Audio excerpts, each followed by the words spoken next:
In week 2 of the alum lab, carefully take your alum out of your locker.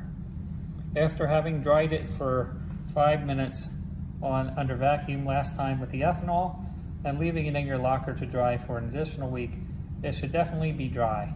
Therefore, the only waters that are associated with the alum should be the waters of crystallization. Take a clean, dry watch glass, put it on the ionical balance, and press the 0/T button to tare it so that it reads 0.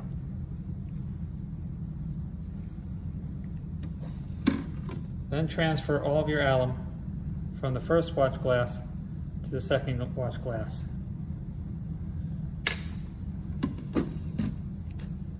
Record the mass. This is your actual yield. In the fume hood, set up a Bunsen burner apparatus with a ring stand, an iron ring, a clay triangle, and one of your crucibles. Underneath the fume hood, turn on the gas jet. There are 2 gas jets in blue, one in the upper and one in the lower. There are also 2 jets in the fume hood, an upper and a lower. Open the one that's appropriate. In this case, it's the lower one. You should hear the gas coming through. Then take the striker and light your Bunsen burner.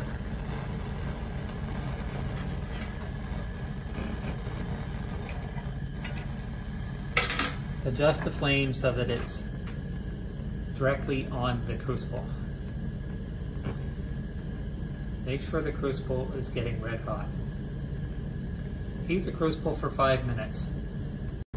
After heating the crucible for 5 minutes, turn off the gas.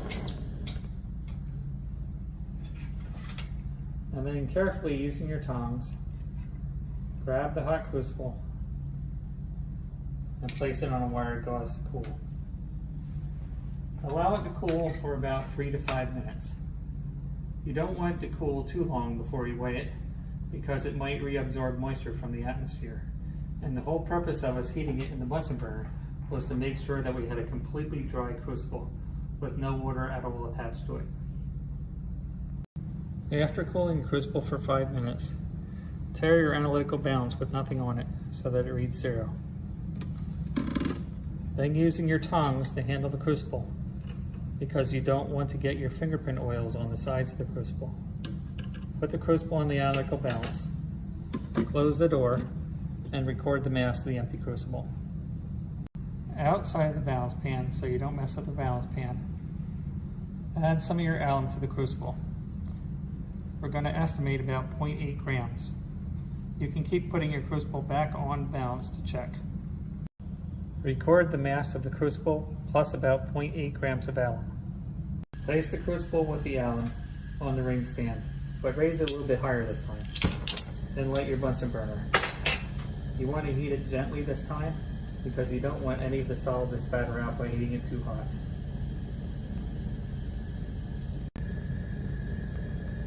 You should notice it looks a little bit wet, and it may start to bubble as you're heating it.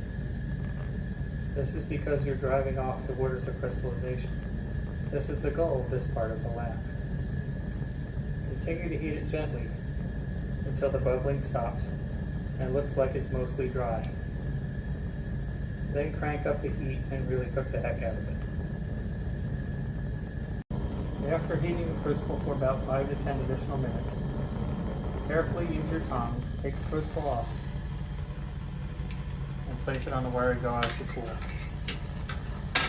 Then turn off your Bunsen burner.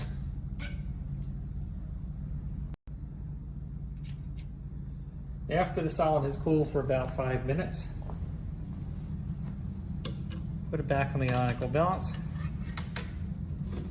close the door, and record the mass of the crucible plus the dehydrated alum. If there's still time, repeat the entire experiment with a second sample using a different crucible. If not, clean up and disinfect your lab station. Put away all common equipment.